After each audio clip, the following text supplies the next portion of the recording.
할렐루야, 여러분 반갑습니다. 지난주에 이어서 계속 성경 전체를 바라보는 눈을 기존의 구속 사건에 보면서 너무 하나님의 영원 전부터 하나님이 계획하신 것을 연결시켜 영원까지 가는 그 과정의 계시록을 통하여 영원을 넘어가는 그 전체 과정을 통하여 계속 말씀을 서로 나누고 있습니다.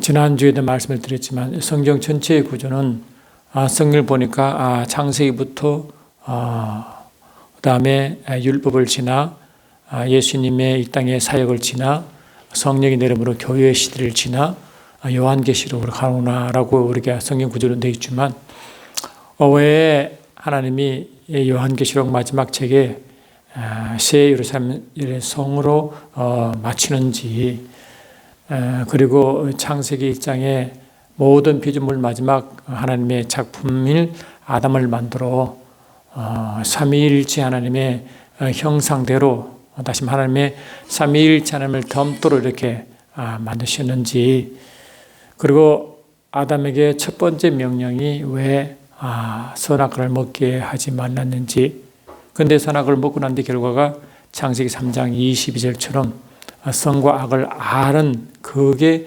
집중했는지, 그 선과 악은 분명히 하나님이 그 당시에 아직 사회적 또 윤리적으로 발달되지 않은 그런 상황에서 선과 악을 말할 때 사회 도덕적인 면을 넘어 영적인 의미에서 선과 악을 말씀하셨는지, 예레미야 2장 13절 보니까 이스라엘 백성들이 이제 바빌론으로 이제 노예로 끌려가기 전에 왜 끌려가게 된 이유가 생명수된 하나님을 버린 것과 스스로 웅동을 판 것을 악이라고 했을까? 그러니까 악이 이제 바로 죄와 같은 연결된 그 하나님을 떠나는 하나님의 분리를 말했기 때문에 그 하나님의 아담에게 명령한 그 악은 바로 하나님의 분리를 말하는 것이고 선은 반대의 의미가 있다는 것입니다. 그러니까 선과 악을 먹지 말라. 먹는 날에는 내가 정령 죽으리라 했을 때 먹으면 죽는다는 이론이잖아요. 그럼 우리가 이미 알다시피 먹으면 죽는다와 같은 말씀이 뭡니까? 죽지 않으려면 먹지 말라와 같은 의미잖아요. 그럼 죽지 않으려면 이것이 뭡니까? 영적인 죽음을 말하죠. 그러면 영적인 죽음은 언제 있습니까?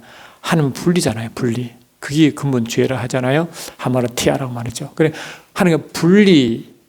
그러니까 하나님이 죽지 않으려면 뭔가 죽지 않으려면 하나님과 분리되지 않으려면 이 뜻이잖아요.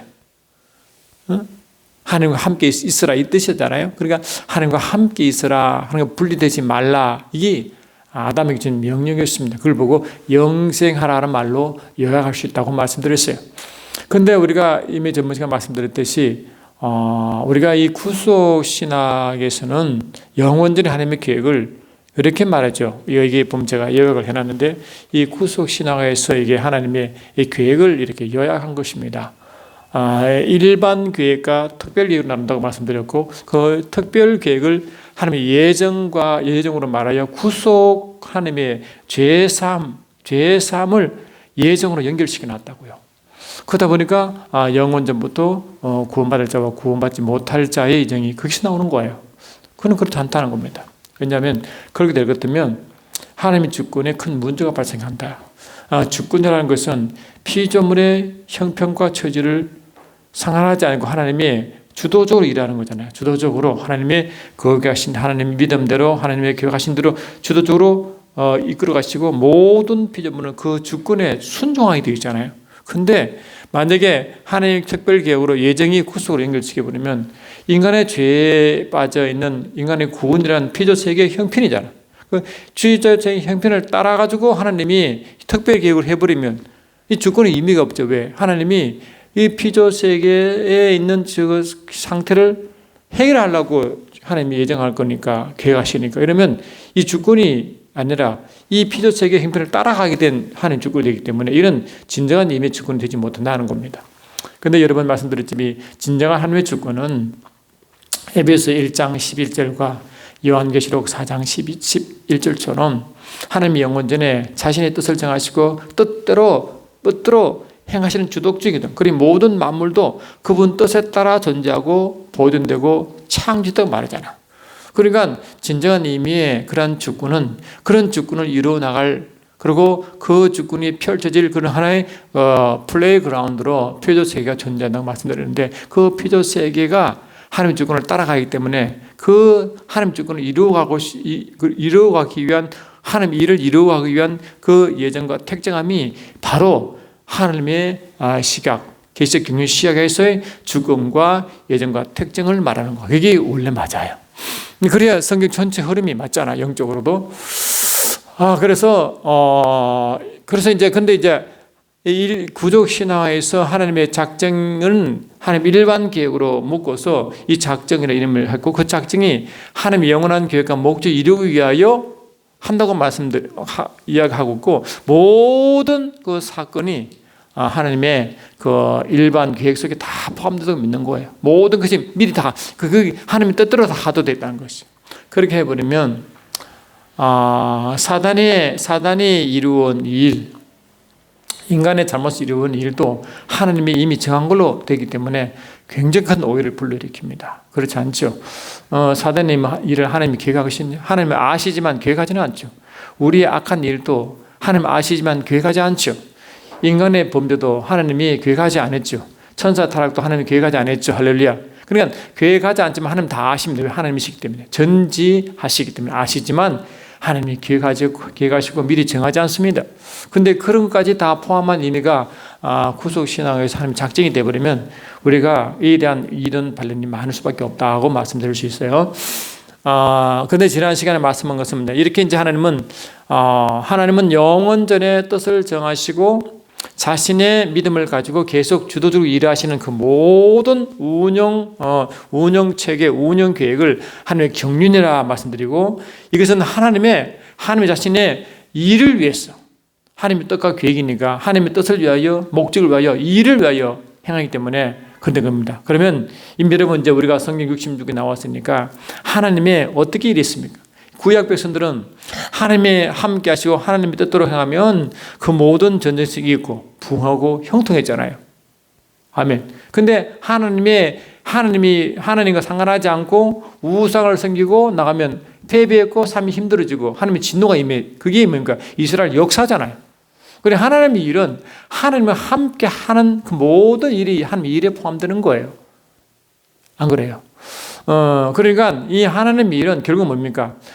이스라엘 백성들은 그 역사를 통해서 뭐를 하나님 말씀하시냐니까, 그들은 이 사사기를 통해서도 계속 그들은 반복적으로 죄를 반복 짓잖아요. 그리고 하나님의 진노가 오면 회개하고 다시 돌아오고, 또 늦어지면 또 죄의 유혹으로 죄에 빠지고 하나님을 배반하고 돌아오고 다시 회개하면 회복시키고, 이런 식이 계속, 그러니까 이 달팽이도치 그렇게 반복된 것이 사사기의 이야기였고, 어쩌면 이스라엘 백성의 역사고, 어쩌면 우리 지금의 이 예수 하나님 믿는 자 백성들의 하나의 형태도 비슷하잖아요.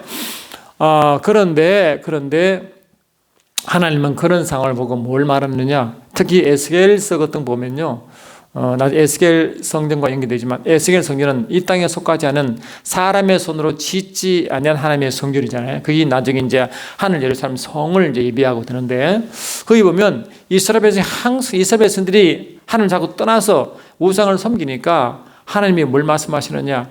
그 모든 일, 그러니까 이 하나님의 진으로 나타남으로 그들이 다시 회개하고 들어오고 오는 그 모든 과정을 통하여 뭘 증가하시느냐? 나 여호와인 줄 너희가 알리라. 할렐루야. 나 여호와인 줄 알리라라는 그 이야기를 반복하면, 특히 에스겔서에 많이 나타나고 특히 에스겔 16장에 더 나타나는데, 나 여호와인 줄 알리라는 것은 뭡니까? 하나님 자신을 나타나는 겁니다. 바로 나는 할렐루야. 내가 이 역사를 주관하고 내가 이 모든 일을 행하는 것은 바로 나지. 그리고 자기를 증거하는 겁니다. 하나님의 증거하고 자신을 계시하고 나타내는 그 목적이 항상 있는 거죠, 그게. 그래서 그런 목적이 와요. 이스라엘 백성 특히 정하잖아요. 이사야 43장 7 보니까 이스라엘 백성을 택할 때, 신명기 7장 초반에서도 이스라엘 백성이 뭐 큰 민족, 강하고 뚜렷하고 이런 민족이라서 택한 게 아니라 모든 민족 중 가장 작은 민족을 택하여 이스라엘 백성을 통하여 하나님을 증거하도록, 증인으로 하나님의 증인되기 위한, 할렐루야, 하나님을 나타내고 증인되기 위하여. 그러게 이 이스라엘 백성을 택함도 하나님을 자기를 제시하고 나타내려고 하면 그 목적 아닙니까? 그러니까 하나님이 이스라엘 백성에게 일한 그 모든 과정이 이스라엘 백성의 역사에 다 나타나는 겁니다. 나 여호와인 줄 너희가 알리라. 나 여호와인 줄 알리라. 하나님 자꾸 드러내죠. 바로 나니라. 너희들이 섬기는 바알신도 아니요 우상도 아니고 바로 나니라고 말하잖아. 그래서 그 유명한 갈멜산 영적 전투가 엘리야가 한 거 나잖아요.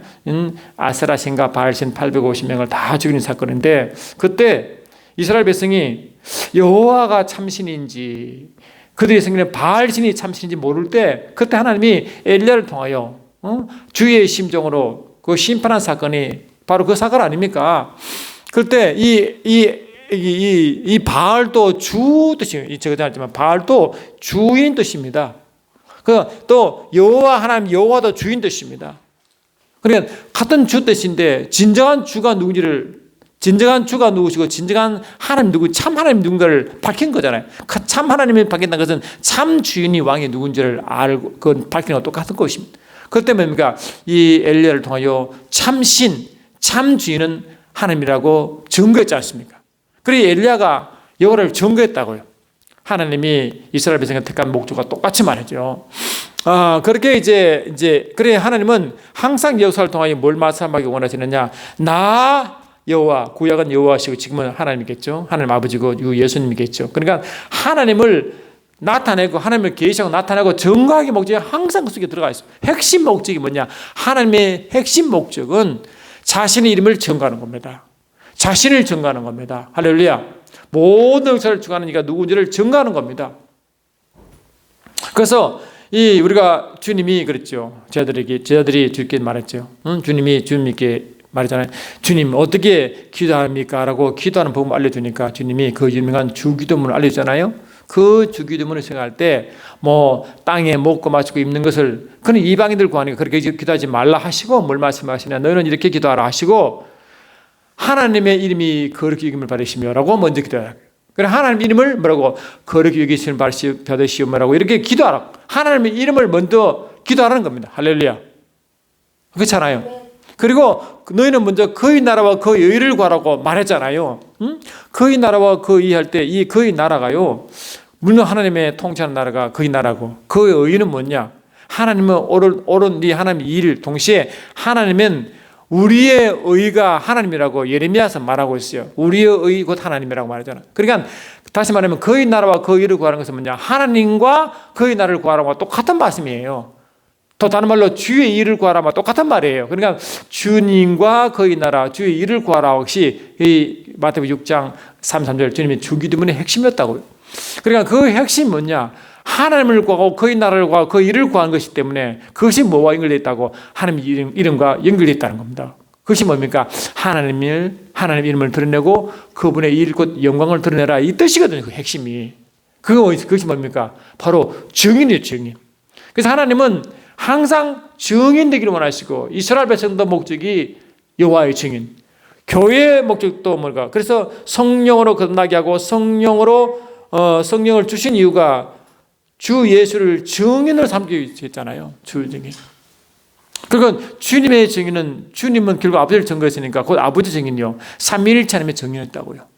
그게 바로 그 신구약 전체 흐름의 맥락이었고, 그것이 영원전 하나님은 그를 영생이라는 이름으로 딱 정했다고. 영생이라는 이름으로. 그래서 지난주에 뭐라겠어요? 이 영생이라는 것은 영원전을 약속한 것인데, 디도서 1장 2절이었죠. 영원전을 약속한 것인데 그 영생이 뭐냐? 바로 하나님의 이름, 하나님의 일, 하나님 자신과 연결되어 있는 그 단어라고요.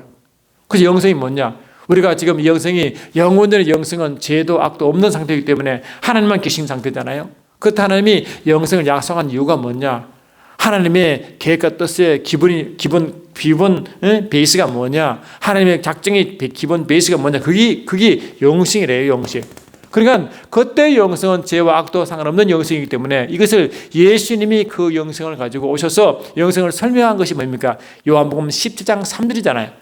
요한복음 17장은 예수님이 십자가에 달려 들어가시기 전에 그 하나님의, 주님의 유언된 기도고, 그 유언 같은 기도가 요한복음 12장 27절부터 32절까지 같은 내용이라고 그랬어요. 그러니까 요한복음 10장 3절에 주님의 그 영원전에 약속하신 그 영생을 어떻게 정의했습니까? 참 하나님과 그가 보내신 예수를 아는 것이 영생이라고 그랬잖아요. 영생. 그래서 영생은 뭡니까? 예수와 아버지를 아는 것이니까 곧 삼위일체 하나님이잖아요. 어떻게 성령을 아는 거죠. 그러니까 이 영생은 곧 삼위일체 하나님을 깊이 안다는 것은 경험이기 때문이고 교제이기 때문에 깊은 교제와 체험을 통하여 뭐라고? 그분을 알아가고 아는 자가 결국 뭡니까? 구약 백성은 여호와의 증인, 신약 백성은 하나님의 증인이에요.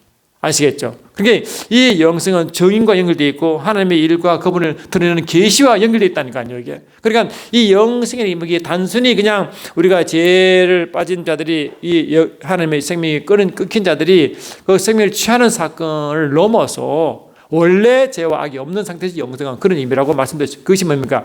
신약에 또 요한계시록에서 그 정신이 그대로 나타나고 그것이 그림자식으로 비유적으로 이 구약도 그대로 나타난다 그랬어요. 그걸 계속 말씀드렸죠. 그리고 그런 성경을 보는 시각이 굉장히 중요한 거예요. 여러분 보다시피 시편 이 다윗의 기도가 시편 23편 얼마나 중요합니까? 그런데 다윗이 뭘 기다렸냐? 하나님은 우리를 어디 의의 길로 인도하십니다. 항상 의의 길. 의는 뭡니까? 의란 것은 이 하나님 자신의 의인 동시에 그분의 하는 모든 일이 의잖아요. 그 기준이 의지 않습니까? 그러니까 하나님으로 인도하고 하나님의 그 뜻으로 인도하고 하나님의 목적과 일로 인도할 때 하나님은 그를 인도할 때 뭐냐? 그를 하나님 자신을 위하여 자신의 이름을 위하여 의의 길로 인도하신대. 다 자신의 이름과 연결되어 있잖아요. 그러니까 의의 길도 자신의 이름과 영광과 명예가 같이 다 연결되어 돌아갑니다. 이게 희한하게 다 연결돼요. 그러니까 하나님은 그래서 하나님은 피조세계를 창조하실 때 이 하늘을 지으시고 창세기 1장 1절 보니까 태초 하나님이 천지를 창조할 때 이 천지가 하늘과 땅이지만 하늘들과 땅이라고 말씀드렸죠. 하늘들과 땅이었다. 그때 그 하늘들 중에 최고의 하늘이 이 삼청천이라고 분명히 말씀하시고 고린도후서 12장에 바울이 경험한 그 낙원의 삼청천을 말하잖아요. 그게 뭡니까? 하늘은 그게 시편 기자 보니까 그게 하늘을 창조하시고 그의 보좌를 두었다고 시편 103편 19절에 말하고 있다는 거예요. 103편 19절 보니까 여호와께서 그의 보좌를 하늘에 세우시고 그의 왕권으로 만유를 다스리셨다 하므로 그 보좌에 그의 이름을 두시고 그 이름이 통치와 연결되어 있다고 말하잖아요. 지금. 근데 하나님을 창조하셔서 그의 보좌를 베푸시고 그 보좌에 자신의 이름을 두었다는 거아니에요. 그 자신의 이름은 자신의 명예와 그분의 영광과 연결되어 있습니다. 그래서 이름이라는 단어가 영광과 명예와 연결된 단어와 같은 단어를 쓴다고요. 그렇게 보죠. 그러니까 하나님은 하늘을 창조하시고 그의 보좌를 거기에 두셨고 그게 자신의 이름을 두시고 자신의 영광을 드러내신 거예요. 그래 하나님은 하나님의 보호자는 자신의 이름을 두신 곳에 자신의 명예와 영광이 있다는 것을 말하는 거예요. 보호자라는 것이. 근데 저와 여러분이요. 우리가 에베소 2장 6절 보니까 예수님이 십자가에 달려 들어가시고 일어나시고 부활하시고 다시 성천한 사건은 항상 함께라는 단어가 붙어 있습니다. 그것이 뭐와 함께입니까? 우리가 나중에 예수를 믿고 고백할 때 침례받을 때 침례받은 뭡니까? 예수와 함께 죽었고 예수와 함께 일어났고 예수와 함께 하늘에 앉힌 것을 고백하는 거잖아요. 그래서 에베소 2장 6절 보니까 함께 일으키고 함께 하늘에 앉았다. 그럴 때 우리와 예수님과 우리가 하늘에 함께 우리가 앉아 있는 거예요. 그 하늘은 뭡니까? 아버지 보좌가 있는 곳, 할렐루야. 그분의 이름이 있는 곳, 그분의 영광이 있는 곳, 자신의 명예가 있는 그곳입니다. 그것인데 우리가 보니까 예수 믿다는 게 항상 말씀해줘. 내가 다시 아버지께 왔다가 아버지 가노라. 할렐루야. 나를 보내신 이로 다시 간다. 할렐루야. 항상 그렇게 말씀했죠. 그래 주님이 오셨다가 간 곳이 뭡니까? 요한복음 1장 18절 보니까 주님이 이 땅에 오시기 전에 이 하나님은 볼 수 없고 만질 수 없는 그런 분이신데 그때 하나님이 보내신 그 말씀 하나님은 아버지 품속에 있었다고요. 그 품속에 계시다가 이 땅에 육신이 입고 오신잖아요. 그러니까 원래 주님이 이 육신이 되기 전에 말씀으로 계신 그것은 아버지와 함께 아버지 품속에 있었다니까요. 그 품속으로 다시 돌아간 겁니다. 누가? 예수와 함께 우리가 말이죠. 그러니까 우리는 그분의 품속에 들어가고 그분의 영광에 들어가고 그분의 명예 속에 들어가 있는 거예요. 우리가. 아시겠죠? 근데 들어있는데 저와 여러분 예수를 딱 믿으면 그리고 예수를 영접하면 성령을 모셔드리게 되는데 그때 요한복음 10장 20절 보니까요. 보혜사 성령 그가 내 이름을 버린 성령, 함으로 아버지께서 뭡니까? 예수 이름으로 성령 우리 속에 오게 하십니다. 그 성령 임하실 때 우리는 뭡니까? 성령 임하심으로 고린도서 3장 16절 보니까 우리가 그의 성소 성전이 되는데 그 성전을 뭐라고? 그 하나님의 이름은 예수 이름이 있다니까, 예수 속에. 그러니까 예수 이름이 곧 하나님 이름으로 오시는데 그것이 성전된대. 근데 구약 보면요, 솔로몬이 성전 지을 때 어떻게 말했어요? 이제 역대하 2장, 역대하 6장, 7장이 뭘 말해요? 이 하나님이 솔로몬을 통해서 자신의 성전을 지을 때 뭘 말합니까? 하나님의 이름 여호와 이름을 위하여 여호와 이름을 두시려고 지었다가 분명히 말했잖아요. 그게. 그러니까 이 구약의 성경은 여호와 이름을 두신 곳이에요. 아시겠죠? 그게 하나님 마음의 모든 기호와 관심과 마음이 그쪽에 다 있다고 말씀했지 않습니까? 그래 기본적으로 성전은 뭡니까? 하나님 이름을 모신 곳이에요. 그런데 이 신약에 와서 저와 여러분이 성령을 모심으로 지성소가 되고 성전이 된 이유가 뭡니까? 구약 말씀들은 우리가 하나님 이름을 모신 것이 됐다. 할렐루야. 우리가 성전의 이유가 하나님 이름을 모셨단 말이죠. 아멘. 근데 빌립보서 2장 10절 11절 보니까 이 하늘과 땅과 땅 안에 모든 통치의 권세가 어디 있어요? 그분의 이름이 있잖아요. 이름. 아멘. 그러니까 그 이름은 권세를 말하는 것이고 통치권을 말하는 거예요. 동시에 그분의 영광을 말하고 그분의 명예를 말하는 거예요. 아시겠죠? 그러니까 그 하나님의 영광을 위하여 한다는 것은 그분의 명예를 위한 것이기 때문에 그렇게 기도하라 말씀하시고 주님 오신 이유도 그것 때문에 오셨대. 아버지 영광을 회복, 그분의 이름을 회복, 그분의 영광을 회복하러 오셨다는 거예요. 그게 십자가의 첫째 목적인 말씀드렸잖아요. 그러니까 그 아버지의 영광과 명예가 아버지의 영광과 명예가 우리 속에 그분의 성령께서 예수 이름으로 오실 때 하나님 이름으로 오실 때 그 순간 우리 속에 다 임했대. 그래서 우리는 뭡니까? 하나님의 영광을 가진 자, 명예를 가진 자, 할렐루야, 그분의 이름을 가진 자가 된 거예요. 그런데 여러분 구약에서 이스라엘 백성들은 뭡니까? 이 다니엘서 9장 19절 보니까 이스라엘 백성도 그렇고 이스라엘 백성이 섬기는 그 하나님의 보좌가 있는 그 예루살렘 성은 뭡니까? 예루살렘 성과 이스라엘 백성을 어떻게 불렀을까? 여호와 이름을 가진 자로, 할렐루야, 여호와 이름으로 불렸잖아요. 아멘. 그러니까 이스라엘 백성도 예루살렘 성도 하나님의 이름으로 불려지기 때문에 그만큼 명예가 있고 영광이 있는 백성들이에요. 지금은 뭡니까? 우리는 뭡니까? 하나님 이름을 우리가 모시기 때문에 성경을 모신 우리 그분의 이름 모신 성경이기 때문에 하나님의 명예가 이름 우리 속에 있다는 거예요. 그러니까 저와 여러분은 왜 세상을 통치할 수 있냐니까 그분 이름 때문에 통치 있는 거예요. 할렐루야. 통치권 말이죠. 그분 이름 때문에. 아멘. 근데 이 통치권을 누구에게 처음에 누구에 줬어요? 그것이 바로 뭡니까? 아담에게 줬잖아요. 창세기 1장 1절에 하나님이 이 삼위일체 하나님의 형상을 시험하는 그에게 땅을 통치하는 곳을 줬다고 창세기 1장 26도 28절 돼 있죠. 그러니까 이 아담에게 통치를 줬다는 거야. 그 통치가 있다는 것은 뭡니까? 다시 말로 말하면 하나님을 삼위일체 하나님을 담은 그 아담에게 하나님의 이름을 주었다는 것과 똑같은 이야기예요. 그래서 아담은 처음부터 하나님의 영예와 영광을 지닌 자로서 그분의 이름을 지은 자로 통치권인 자로 만들어졌습니다.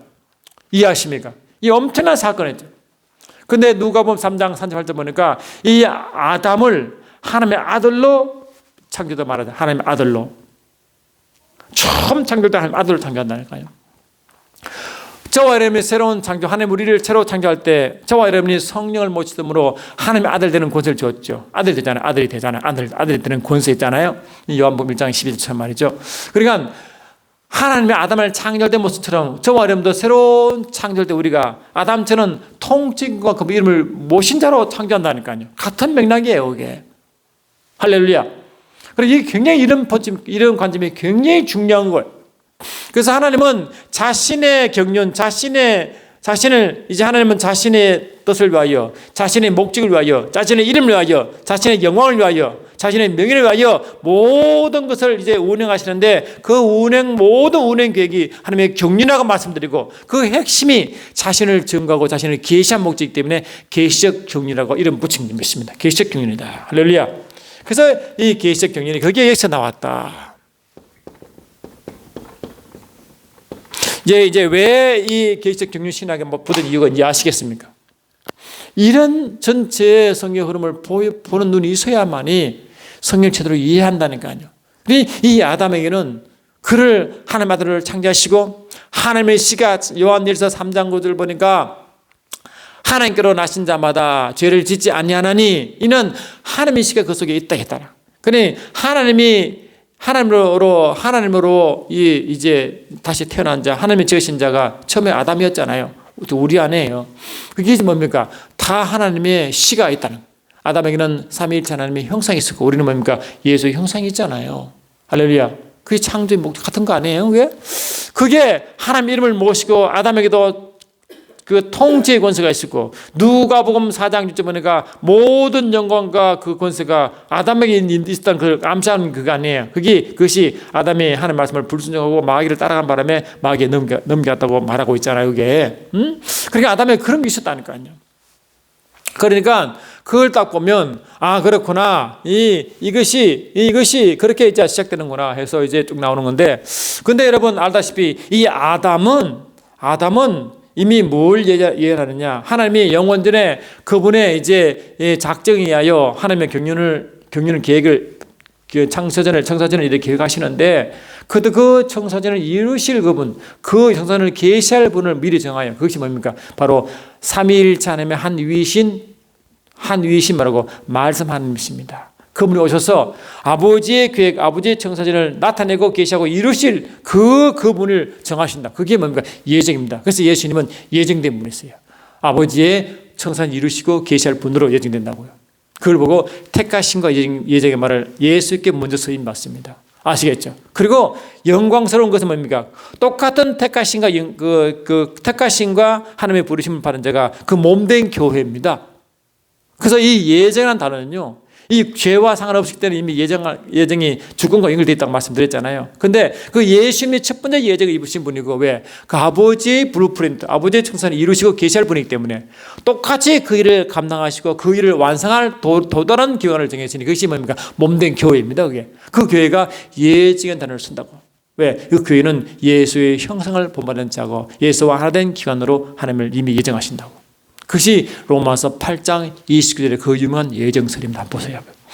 이것이 아무리 강조해도 이것이 굉장히 중요한 개념이기 때문에 여러분 몇 번 들으셔야 됩니다. 그래서 그것을 뜻을 알고 있어야 됩니다. 로마서 8장 29절 보니까 이렇게 되어 있죠. 8장 29절, 제가 지난 시간에 계속 말씀 이어나갑니다. 29절 보니까 하나님의 미리 아신 자들을 또한 그의 아들의 형상을 본받게 하기 위하여 미리 정하셨으니 이는 그로 많은 형제 등의 맏아들 되게 하라 하심이라 하므로 이 예정이 아들의 형상을 본받게 하는 것이 예정이에요. 그 똑같은 말씀이 에베소 1장 5절에 똑같은 말씀이 거기 나와요.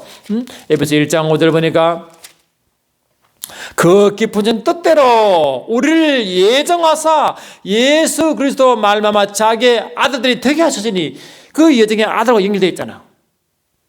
왜? 그분 뜻을 위해서. 그리고 예정은 뭐냐? 영원전에 죄도 악도 없는 상태의 예정이 그때 이루어지는 건데, 그것이 뭐라고? 그분 뜻을 이루기 위한 하나의 두 존재가 그분의 말씀이신 그분과 말씀과 하나 된 동행하신 그 몸된 교회를 이미 예정하는 거예요. 이해하시겠죠? 이게 굉장히 중요한 개념이에요, 여러분. 이게 성경은 맞다고요. 할렐루야. 그래서 에베소 1장 11절 말씀하는 대로 모든 일 그의 뜻에 결정대로 일하시는 이의 계획에 따라 우리가 예정을 입었다. 그러니까 그분의 계획에 따라 우리가 교회가 예정을 입었고 먼저 그 일을 먼저 계시하고 이루실 예수님이 예정됐다고 말한 거예요. 그래서 제가 이 하나님의 경륜책을 이렇게 펼 때 이 예정은 두가 먼저 있다. 첫 번째는 그 계획을 이루신 그분의 뜻을 계시하고 나타내실 그분인 삼위일체 한 위신 예수님이시고, 나머지가 또 하나는 뭡니까? 그 예수님과 하나 된 몸된 교회라고 분명히 말씀드렸어요. 신기한 게요, 그런 목적을 가지고 딱 하니까 말이 다 이어가는 거예요. 이러면 아담을 창조할 때 아담이 누굽니까? 로마서 5장 14절 보니까 아담은 오실자의 모형이 있거든요. 놀랍잖아요. 이 아담 속에 이미 뭐라고? 아담은 속에 오실 진짜 마지막 아담을 이미 품고 있다는 거 아니에요. 그 예수는 하나님이 이미 영원히 계시간 그 뜻이 아담 속에 나타나잖아요. 동시에 또 아담은 창세기 2장 보니까 아담의 가정인데 에베소 5장 31절 보니까 이 교회, 그 이 가정은 뭐냐? 바로 이 그리스도 교회의 비밀이에요. 그러니까 에덴 가정은 뭐라고요? 아담 가정은 바로 교회의 비밀이라고. 그 교회의 정부가 아담 교회 있잖아요. 그리고 이 아담이 뭐라? 아담이 벌써 오실 메시아와 그의 메시아와 하나 된 그 교회의 정부를 가지고 아담이 창조됩니다. 참 놀랐습니다. 이런 보는 눈이 있어요. 근데 여러분 아다시피 아담 뒤에 이제 인류가 타락하잖아요. 타락하다가 계속 이제 에녹, 노아를 통해서 뭘 나옵니까? 아브라함까지 가죠. 아브라함. 그래서 아브라함을 택할 때 하나님이 아브라함을 씨를 통하여 일을 계속 하잖아요. 근데 아브라함의 씨가 첫 번째 아브라함의 씨가 갈라디아 3장 16절에 이 아브라함의 씨가 단수인데 그것이 뭡니까? 예수 그리스도라고 분명히 갈라디아 3장 16절에 예수를 말하잖아요. 동시에 이 아브라함의 씨가 누굽니까? 갈라디아 3장 7절, 8절, 29절 보니까 바로 몸된 교회가 아브라함의 씨라고 말하잖아요. 그러니까 이 아브라함 속에서 뭐라고? 아브라함의 씨 속에 예수와 교회가 포함되어 있잖아요. 그리 이 아담을 창조할 때도 또 하나님이 아브라함을 통해 일할 그 모델 가운데 예수님의 교회가 그 속에 포함되어 있잖아요. 이게 중요하잖아요. 너무 중요한 거예요. 이런 사건을 아셨습니까? 그리 성 전체를 영원전부터 하나님의 뜻대로 쭉 풀어보면요, 그것이 전부 다 연결되는 거예요. 할렐루야. 하나님의 영원전에 계시한 그 말씀하신 약속하신 그 영생 부분이 계속 그 정신이 흘러가는 거예요. 영생. 근데 여러분, 영생이라는 것이 뭡니까? 다시 말하면 영원한 생명, 이터널 라이프인데 그 영혼은 원래 이 삼위일체 하나님을 깊이 아는 거라는데 그 속에 어떤 속성이 있어요? 영생은 영원함과 이 생명의 속성이 떠나요. 그게 영원과 생명이 따르고. 근데 영원과 생명이 있는 그 속성을 아담이 갖고 있었다는. 왜? 하나님 삼위일체 하나님의 그 모습대로 지었기 때문에 하나님의 신성이 더 속에 있잖아요. 그 영생의 속성이 아담에게 있다는 거 아니요? 근데 이 아담 속에 있게 한 하나님의 신성이 어디 있느냐? 그분의 이름에 나타난다는 거 아니요? 여러분, 이 모세가 하나님의 명령을 받아 이제 애굽으로 파송받을 때 이 모세가 뭐랬어요? 하나님이 나를 애굽으로 보내시면 애굽 당신의 백성들에게 누가 하나님을 보냈다고 말하면 누구라고 말할까요? 라고 물을 때 하나님이 모세에게 뭘 말했어요? 나 스스로인 자가 보냈다 하라. 나 스스로 있는 자. 다시 말하면 내 스스로 있는 자존자, I'm who I am이라는 그런 자존자 여호와 이름을 주고 보낸다고. 나 스스로 있는 자가 여호와 이름이잖아요. 나 스스로 있는 자, 자존자니까. 근데 이 자존자 하나님 이름 속에 스스로 계시기 때문에, 스스로 존재하기 때문에, 스스로 존재한 이름입니까? 스스로 영원으로 존재하는 분이죠. 영혼과 존재의 생명과 자유가 속에 있잖아요. 그러니까 그분의 이름 속에 이미 영혼과 존재의 생명이 그 속에 있는, 그 속에 영생이라는 의미는 그분의 자신의 이름도 그 소성을 가지고 그 소성을 아담을 가지고 있었단 말이죠. 그 이름 속에 있기 때문에 그 동일한 이름이 이 몸된 게 교회도 왔기 때문에 저와 이름 속에 하나님의 속성도 있고 동시에 통치 능력이 있고 하나님의 영생인 영광과 영혼과 하나님의 생명이 우리 속에 있잖아요. 참 연결되잖아요. 그러니까 이 제가 말씀하신 이 하나님의 이 기식 경륜 신학은 전체가 다 하나씩 연결되는 거예요. 여러분, 구약에서 보면요, 지난 시간 제가 뭘 말씀드렸습니까? 요한계시록을 지금 계속 다루고 있는데 그 역사적 배경과 영원전의 하나님의 경륜과 연결식을 계속 설명하고 있는데요.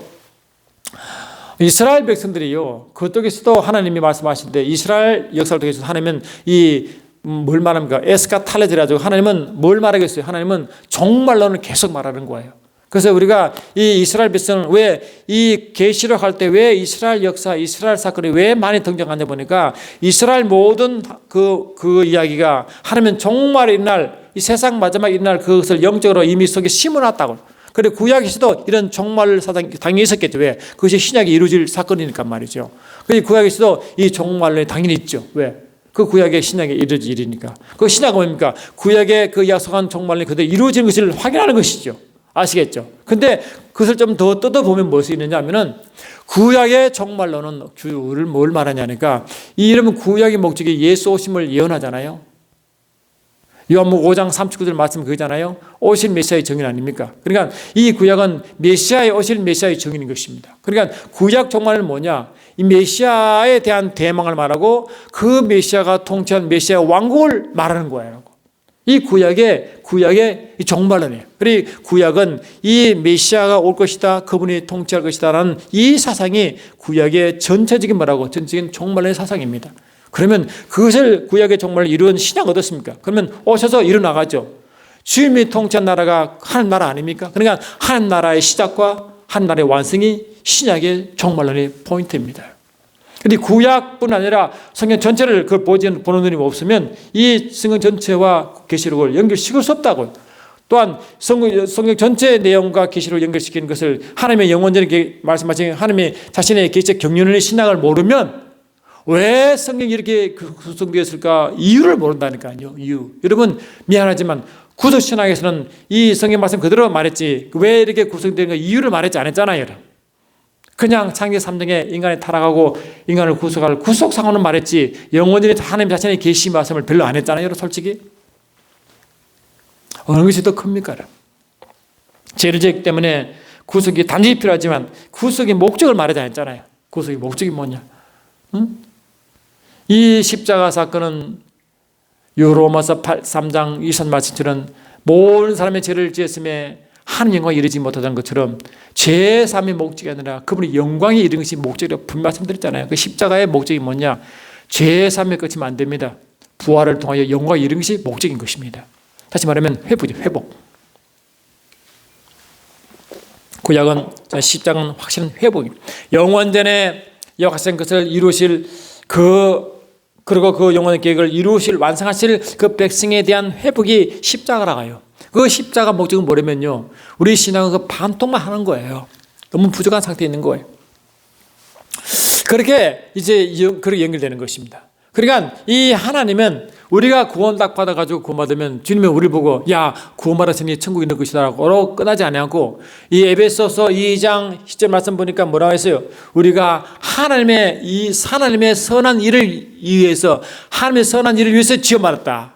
또 디도서 2장 14절은 뭡니까? 하나님의 선한 일에 열심히 있는 친백성 되었다. 그렇게 맞아. 그래 하나님의 일을 위해서 그분의 일을 위해 열심히 내는 친백성이 되겠다. 그리고 우리는 뭡니까? 구원받으면 하나님의 선한 일을 위해 열심히 하는 친백성이 되어야 되는 줄. 하나님의 선한 일이 뭡니까? 그렇죠. 하나님의 일이죠. 하나님의 계획이죠. 그게 하나님의 일이고 계획이 아니겠어요? 선한. 이 선은 뭡니까? 구제 사업이 아니잖아요. 구제 사업이 한정된 게 아니잖아요. 주님도 이 선한 일을 열심히 냈죠. 왜?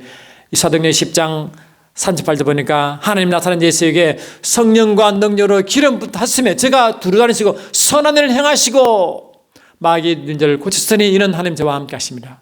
주님이 선한 일을 열심히 했거든요. 그 선한 일이 주님이 오셔서 뭐 구제사업 했습니까? 주님이 구제사업을 관심 없는 게 아니라 하나님의 아버지 보낸 일을 했다고요. 그게. 그 주님은 구제사업에 열심히 내지 않았어요. 아버지 선한 일 영적 일을 했다니까요. 그러니까 그것을 선한 일을 했잖아요. 그러니까 하나님의 선한 일은 구제사업도 아직 포함되겠지만 근본적으로 영적인 일이에요. 영적 아버지 일이에요. 그게. 이해하시죠? 그런 일이었단 말이죠. 그러니까 이런 이야기를 쭉 우리가 여러분 이해하셔야지만이 된다고요. 그게 지난 시간까지 쭉 제가 말씀하신 그 핵심 내용을 제가 다시 풀어서 이해하기 쉽도록 설명한 겁니다. 이 설명이 이해되면요. 계속 진주 나가면 다 그지 머리에 들어오고 이제 성경 말씀이 가슴에 확실히 올 줄 믿습니다. 할렐루야. 아멘. 그래서 주님은요. 자신을 위하여 자신의 영광을 위하여 자기 이름을 위하여 일하시는데 구약 보면요. 다 그래요. 다 그래요. 여러분 우리가 죄사함 받은 목적도요. 죄사함 받은 목적 우리가 죄사함 받은 것도 그분의 자신을 위해서 위한다고 이사야 43장 25절에 말하고 있어요. 제가 읽어드릴게요. 한번 들어보세요. 한번 이사야 43장 보니까 이렇게 되어 있습니다. 참 놀라운 이야기입니다. 이런 하나님의 계시 신학을 다시 말씀을 깊이 드리겠지만 중간중간 말씀드려야 다 말씀이 연결되잖아요. 이사야 43장 25절 보니까 나 곧 나는 나를 위하여 내 허물을 도말하는 자니 내 죄를 기억하지 아니하리라.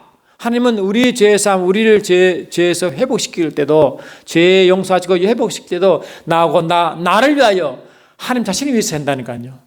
그 십자가 사건도 하나님 자신을 위해서 한 거라니까요. 물론 우리도 죄사함 받는 게 우리가 유익이 있지만 근본적으로 하나님은 그분의 이름을 위하여 그분 영광을 위해서 십자가가 있다는 거 여러분 아시겠죠? 아멘. 그게 뭡니까? 원래 그분의 뜻을 이룰 회복이죠. 회복. 원래 회복이죠. 나오잖아요. 여러분 이스라엘 백성이 애굽에 이제 끌려갔습니다. 근데 애굽에 때 이스라엘 백성을 다시 애굽에서 그들이 이끌어낼 때 그들은 뭡니까? 에스겔서 26장인가 보시면 그게 돼 있어요. 에스겔 20장 9절 보니까 그러나 내가 그들의 그하는 이방인의 목전에서 그들에게 나타나서 그들을 애굽 땅에서 인도하여 내었나니 이는 내 이름을 위함이라. 내 이름을 이방인의 목전에서 더럽히지 않게 하려 행하십니다. 이 출애굽도 내 이름을 위하여 되어 있잖아요.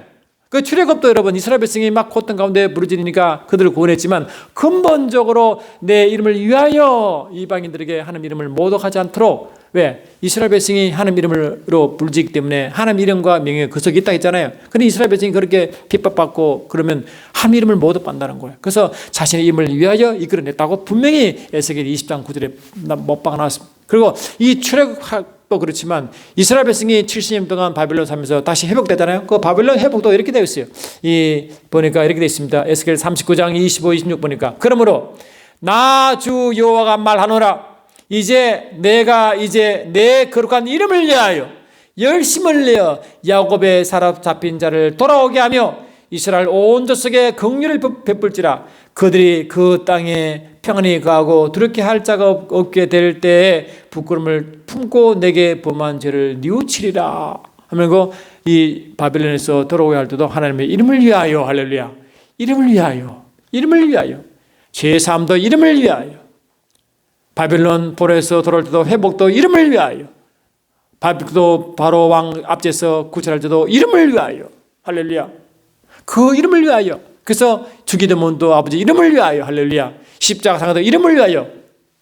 다 똑같잖아요. 왜? 다시 말하면 하나님의 이름을 위하여, 하나님 자신의 영광을 위하여, 그분의 명예를 위하여, 그분 자신을 위하여. 같은 말이죠. 말씀드렸지만 그 이름이란 오노마라 이름 속에 명예와 명예가 같이 있어요. 명예랑 같이 있기 때문에 영광의 명예가 그 이름 속에 같이 있다는 거 아니야. 단어의 원어가 같아요. 그렇죠. 그러니까 이것을 볼 때 우리가 이 성경 전체를 바라보는 눈이 있고 또 이스라엘 백성들이 하나님이 영원한 계획을 이루시고 계시할 분이 메시아, 그분이 예정 말하고 그분이 바로 메시아고 그 메시아가 오리란 이야기가 계속 구약에 나타나고 신약에 그 메시아가 오셨죠. 그리고 그 메시아를 통해서 하나님 뭡니까? 그 일을 시작하셨는데 이 예수님이 처음으로 이 땅에 오셔서 이 땅에 일을 한 게 아니라 예수님이 30세가 되어 하늘 아버지의 일을 시작하잖아요. 왜 구약에서도 이 제사장 일은 뭡니까? 이 30세 되어 50세까지 거의 하거든요. 근데 예수님도 제사장으로 오셨기 때문에 구약의 말씀의 완성을 위하여 30세에 하나님의 일을 시작합니다. 그때 뭡니까? 침례의 요함도 침례받으면 시작하죠. 그때 뭘 말합니까? 마태복음 3장에 예수께서 침례받을 때 하늘에 어떤 음성이 들립니까? 들어보세요. 마태복음 3장 15절 이하 보니까 이렇게 되어 있습니다. 마태복음 3장 15절 13절부터 읽습니다. 이때 예수께서 갈릴리로부터 요단강에 이르러 요한에게 침례를 받으라 하시니 요한이 말려 이르되 내가 당신에게서 침례를 받아야 할 터인데 당신이 내게로 오시나이까 하니까 예수께서 말씀하시기를 예수께서 대답하여 이르시되 이제 허락하라. 우리가 이와 같이 하여 모든 의를 이루는 것이 합당하더라 하시니 이에 요한이 허락한지라. 예수님이 이제 하늘 아버지 일을 시작할 때 침례로부터 침례받음으로 일을 시작하십니다. 그때 침례받으실 때 뭐라고? 하늘 음성이 열리잖아요. 하늘이 열리고 그 아버지의 음성이 들리는데 이는 내 사랑하는 자, 내 기뻐하는 자로 하시고 뭘 말하느냐? 예수님은 이 모든 의를 이루기 위하여 시작하니까 시작하라. 허락하라.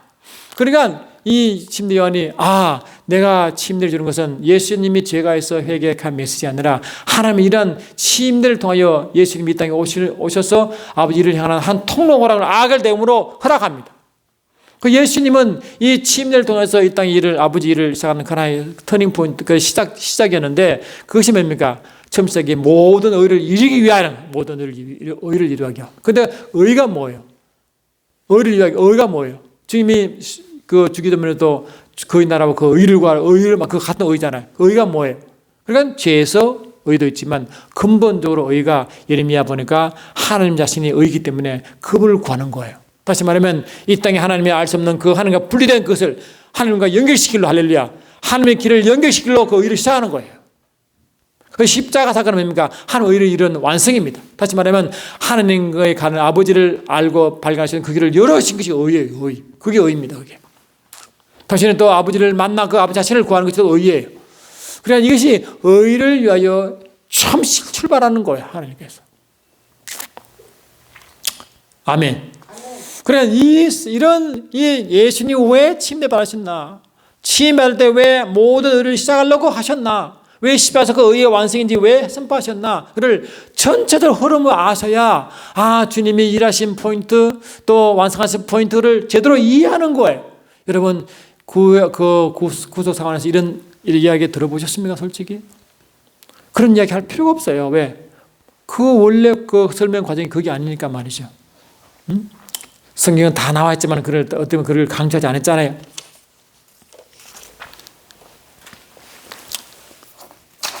참 신기한 건요. 이제 십자가를 통해서 이제 주님이 죽으시고 그리고 일으킴 받으시고 raised up 그리고 뭐라고 다시 ascension 승천하시고 할렐루야. 그리고 뭡니까? seated on the throne 그 보좌에 앉으신다. 보좌 그러니까 아버지 품속에 들어가신다고요.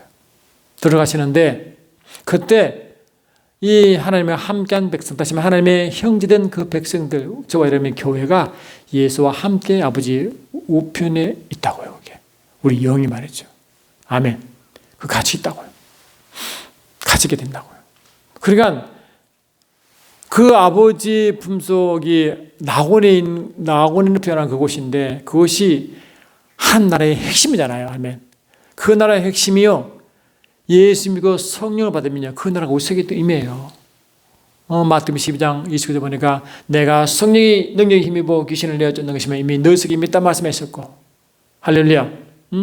또 누가복음 10장 보니까 한 나라가 여기 있다 저기 있다 하지 않은 것은 이미 너 속에 있다고 말씀했잖아요. 그러니까 저와 여러분이 예수를 믿고 성령을 받으면 그 나라가 임하고 그분의 이름도 같이 임하는데 나라가 여기에 임했다. 그것은 뭡니까? 이 나라가 이 하늘 우리가 나중에 우리가 예수 믿고 성령 받으면 우리의 영이 예수와 함께 아버지 품속에 있는데 그 품속에 낙원과 것이고 나라의 핵심인데 그와 같이 우리 속에 임했다는 것은 그 나라가 같이 연결되는 것입니다. 그래서 우리가 성령 받음으로 우리 속에 나라가 임한 것은 뭡니까? 하늘 아버지 보좌 주위에 있는 그 나라가 우리 연결되는 거예요. 연결. 분리가 안 됩니다. 연결되는 것입니다. 연결. 나라가 뭐 분리될 수 있습니까? 같은 나라 아니겠어요? 같은 나라. 그러니까 나라가 연결되는 포인트가 뭡니까? 성령 임함으로 그런 일이 벌어진다는 거 아니에요. 그러니까 우리의 영은 성령을 모셔들므로 영이 그 하나님 나라에 굉장히 예민하고요. 그분이 그 나라 뭡니까? 그 나라를 통치하는 것이 삼위일체 하나님이고 주님이고 아버지 아니에요? 근데 아버지와 주님과 성령으로 굉장히 예민해지는 것. 그것이 뭡니까? 우리의 가장 기쁨이라고 요한 사도는 분명히 말하잖아요. 요한일서 1장 3절 보니까 이렇게 나와 있어요. 요한일서 1장 3절 보니까 할렐루야. 요한일서 1장 3절 보니까 이렇게 되어 있습니다. 1장 3절 우리가 보고 들은 바를 너에게도 전하면 너희로 우리와 사귐이 있게 하려면 우리의 사귐은 아버지와 그의 아들 예수 그리스도와 더불어 누림이라. 우리가 이것을 쓴 것은 우리의 기쁨이 충만함이라. 그 얘기 바로 뭡니까? 영생 누림 얘기 나오죠. 응? 우리의 사귐은 아버지와 그의 아들 예수 그리스도와 더불어 누림이니까 영생을 누리는 거죠. 왜 삼위일체 하나님과 기쁜 관계를 누리는 거 아니겠어요? 그러면 우리가 예수와 부활을 성취하여 오편에 앉을 때 우리 영이 함께 있을 때 그게 뭔가 이 하나님 나라의 핵심인 그의 낙원 그게 있는 할렐루야 아버지의 자신과 그의 나라 그 통치권이 함께 있는 그곳에 같이 누림이 있기 때문에 이 누림이 있어야만 우리가 증거할 수 있다고 말하잖아요. 증인된다고 분명히 말하잖아요. 그러니까 우리가 딱 구원받으면 예수를 믿고 예수를 영접하고 성령을 받으면 저와 여러분은 우리 영이 하늘, 그러니까 영계 그 위에 있게 됩니다. 예수와 함께. 그런데 재림 때는요, 우리 영이 함께 있기 때문에 재림 때 그 함께 우리 영과 예수가 내려오는 거예요. 그리고 우리 땅에는 우리는 뭡니까? 우리 육체에 삐겨오기 때문에 육체가 있잖아요. 육체가 순간적으로 변하여 신령한 몸으로 되는 거예요. 그러면 신령한 몸이 되면 뭡니까? 우리 신령한 몸이 있죠. 그 영이 우리 영이 있죠. 예수와 함께 있죠. 그것이 하나가 되는 거예요. 영원한 하나. 그것이 뭡니까? 공중 재림 때 공중에서 호린잔치가 그때 이루어집니다. 그때. 아시겠죠? 우리의 부활, 우리의 영체, 우리 몸과 우리 영과 예수님이 부활체니까 부활의 예수님과 그분의 영이 하나 되어 완전한 영육이 완전히 하나 되어 할렐루야. 완전히 하나 되어 완전한 교회가 그때 이루어지죠. 아멘.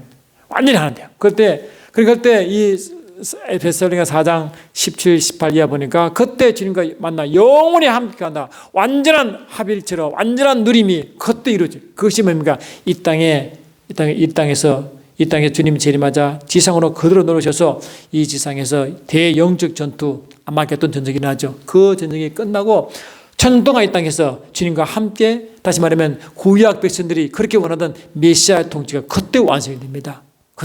그때 메시아 통치받는 그 백성들은 뭡니까? 구약 백성이 만이 아니라 모든 예수 믿어 하나님 백성들은 그 모든 통치의 하나님 백성들이죠. 어떤 분들은 다시 유대인의 회복이라 말하지만 그거는 그들의 이야기고 성경이 그렇게 말하고 있지 않습니다.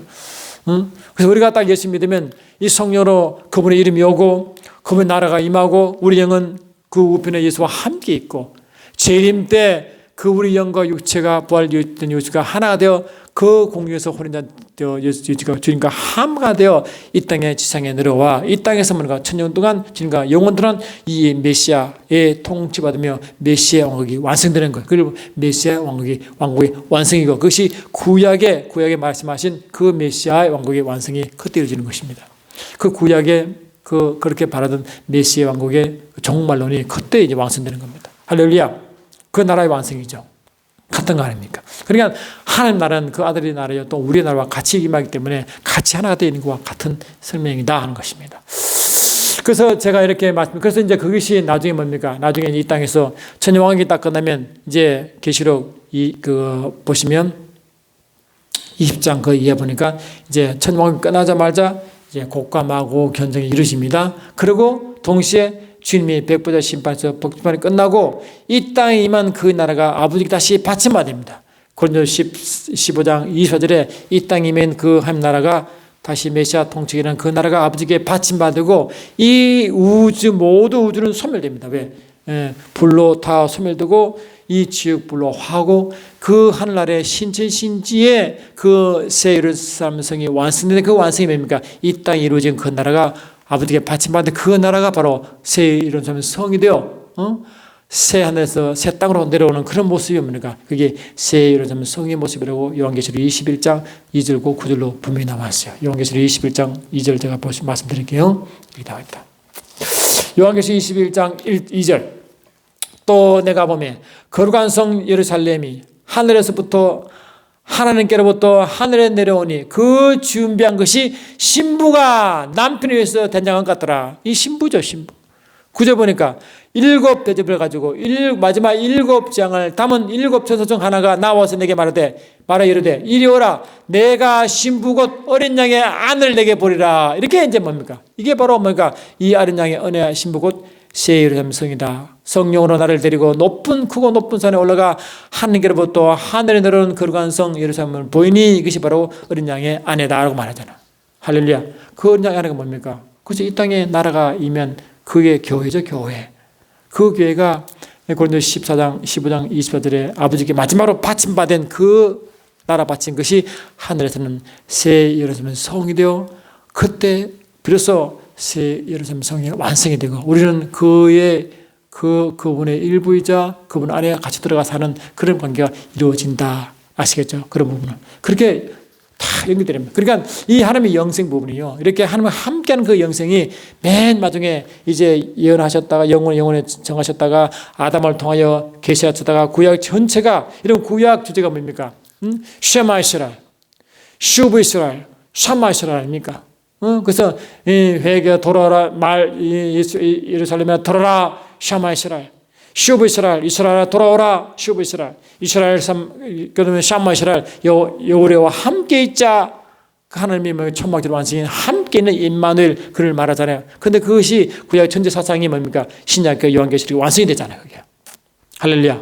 그 천막들 완성 최종 완성이 이제 재림을 통하여 신천신지 바로 직전에 왕국 때 이루어지고 그것이 그대로 신천신지 그대로 완성되고 마지막 초막절 완성이 그 새 나라 새 땅에는 거기서 이제 이루어지자. 거기서 영원토록 함께 있는 삼일처럼 함께 있는 삼마 이스라엘이 그때 이루어진단 말이죠.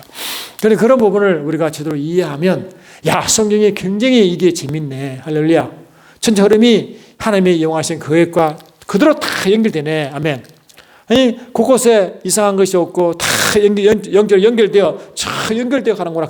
그래서 이 하나님의 전자 흐름을 보게 되면 말씀을 그 맞게 제대로 해석할 수 있고 분별력이 있는 줄 믿습니다. 이래야 성경의 분별력이 있게 되는 것입니다. 그러니까 우리의 교회의 이 영성은 굉장히 깊어지는 거예요. 왜? 영성이 맛보는 것이고 영성이 경험하는 것이기 때문에 삼위일체는 깊은 교제잖아요. 교제.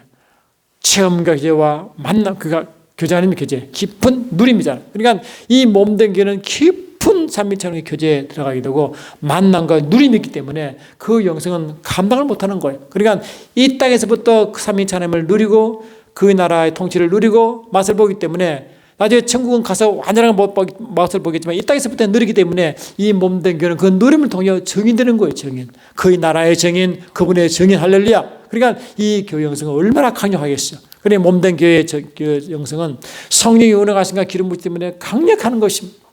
그냥 예수 믿고 나중에 천국 가게 되는 그런 단순한 논리에서 벗어나 영광에 들어가 영광의 삶을 말하기 때문에 그래서 이 사도 베드로도 뭘 말합니까? 베드로서 2장 9절에 이렇게 분명히 이 정인의 삶을 이렇게 말하고 있잖아요.